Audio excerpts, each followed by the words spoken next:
Labdien, es esmu Jānis Auziņš, es esmu urologs, strādāju vadošajās Latvijas slimnīcās, Rīgas Austrumu klīniskajā universitātes slimnīcā, kā arī pieņemu privāti poliklinikās. Urologs ārstē pacients no 18 gadu vecuma un līdz sirmam vecumam.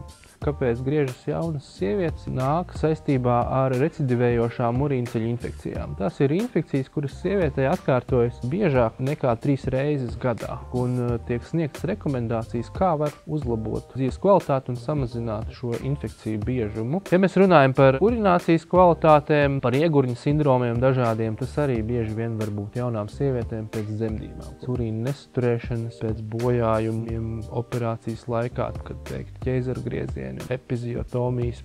Jauni vīrieši, kāpēc viņiem būtu jāgriežās pie urologa? Pirmām kārtām dažādas seksuāli transmisīvas slimības, urinācijas traucējumi, dažādi sāpju sindromi, neskaidri iegurņa sāpju sindromi. Un, protams, jauniem vīriešiem vēlētos uzsvērt sēklnieku vēzis, respektīvi regulāri nevajag baidīties. Ja kaut kas liekas, ka nav tā, kā vajadzētu būt, skatoties spogulī vai aptaustot savus dzimuma orgānus, jāgriežās pie urologa, jo jauniem cilvēkiem šis ir ļoti agresīva saslimšana, un tam būtu jāpievērš zibenīga uzmanība. Noteikti jāievēro veselīgi dzīvesveida pamatprincipi. Nav noteikts formulas, kad jālieto pastiprināti uzturā kaut kādu produktu. Pirmais lielākais ienaidnieks ir smēķēšana, kas veicina urīnpūšu vēža veidošanos pamatā un arī nieres vēža veidošanos. Otrs lielākais ienaidnieks ir aptaukošanās, kas veicina metabolo sindromu ar diabētu, kā arī paaugstināts asinsspiediens.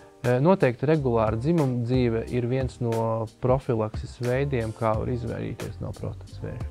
Ja parādās kaut kādas sūdzības, jāizrunājās mājās. Ja agrīnā vecumā brāļiem vai brālēniem vai tēva brāļiem ir bijušas kaut kādas sēklnieku vēži, tad noteikti jāaiziet, jāpārbaudās pie urologa ātrāk nedaudz, lai paskatās.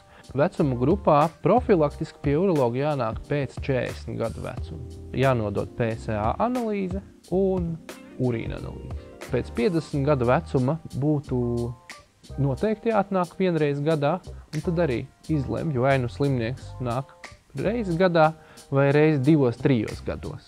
Galvenais ir jāgriežās laicīgi uz profilaktiskajām pārbaudēm. Šīs saslimšanas bieži vien mēs nejūtam un neredzam. Un nevajag baidīties no urologa, jo mēs negribam sagaidīt to brīdi, kad rodās kaut kāda traucējuma, kad jau ir nedaudz par vēlu. Jā, noteikti jāgriežās pie ārsta.